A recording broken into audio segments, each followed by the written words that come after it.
There are two reasons why ISIS is keen to attack in Ramadan. One is clear and obvious, in fact. It's that they established their so-called caliphate last Ramadan, and Caliph Baghdadi was declared to the world in the month of Ramadan as the so-called leader of Muslims across the world. So they want to mark their anniversary. But the second is interesting. Jihadists for a long time haven't seen the month of Ramadan as a month of fasting, as a month of abstention, as a month of reflection and prayer. Instead, they've interpreted it to be a month of war, a month of jihad. And they look back to certain tradition within the medieval period of Islam and its early days, all the way back to the Prophet Muhammad, in fact. And they draw out tradition where there were certain battles that took place in the month of Ramadan, famous battles and great victories in history. And they seek inspiration from these because they believe they are resurrecting and replicating the founding principles of Islam all the way back to the Prophet Muhammad himself. So they seek to imitate those battle victories in the month of Ramadan. And it's no surprise, therefore, that their spokesperson, Muhammad al-Adnani, their ideologue, has been promising over social media for a long time that there will be multiple attacks in this month to mark both the anniversary of ISIS' declaration of the caliphate and to mark the month itself. And in your opinion, is that a perversion of the reading of what Ramadan should be about? Yes, it's very important for us to understand that there are two extremes in this debate. There are those who are trying to be polite, and usually the left and the liberal commentariat, who insist that these attacks have nothing to do with Islam. And then there are those who usually anti-Muslim bigots who say they have everything to do with Islam. And then, of course, those in the middle who want to be careful succumb to what I call the Voldemort effect, which is, he who must not be named, and we cannot name the true problem. I think the answer here is that these attacks have something to do with Islam. They also have something to do with foreign policy. They have something to do with identity and grievances and underemployment. But what we cannot deny is that they also have something to do with the religion of Islam, my religion itself. And I call that something the ideology of Islamism, which seeks justification and inspiration from an interpretation of my religion. And the importance in recognizing that is that because Muslims, imams, common everyday Muslims, along with everyone else in civil society, as we did with racism in this country, as we did with homophobia, we all have a role to isolate, identify and challenge this Islamist ideology. And that's a generational struggle that lies ahead of us.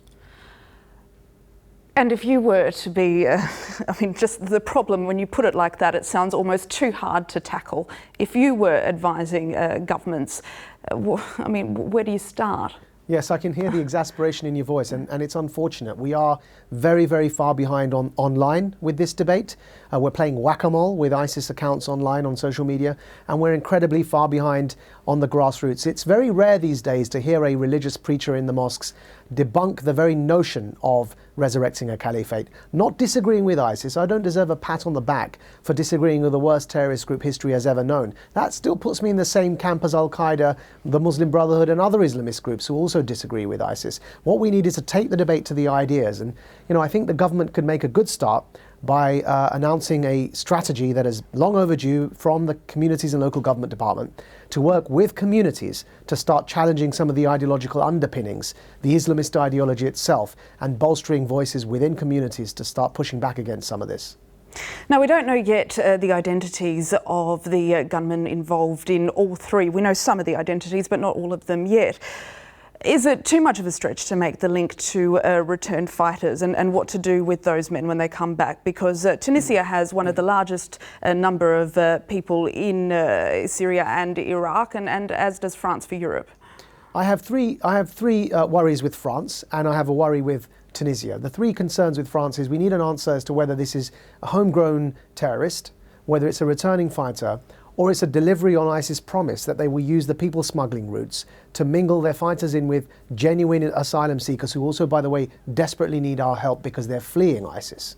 And ISIS has assured us that they will be smuggling fighters in with these genuine asylum seekers to infiltrate Europe. And that's the third area. So if the French attack could be any one of these three, we don't know yet.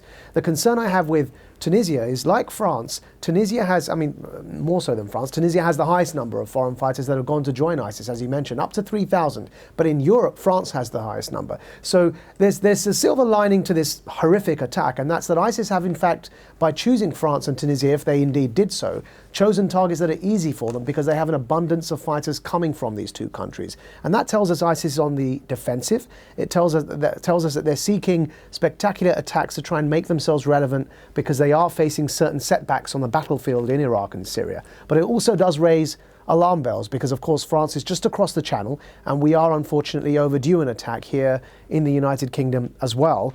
I'm very worried about the destabilization of Libya, which could be the next Syria, because the largest contingent of ISIS fighters who control territory in Libya happen to also be Tunisians.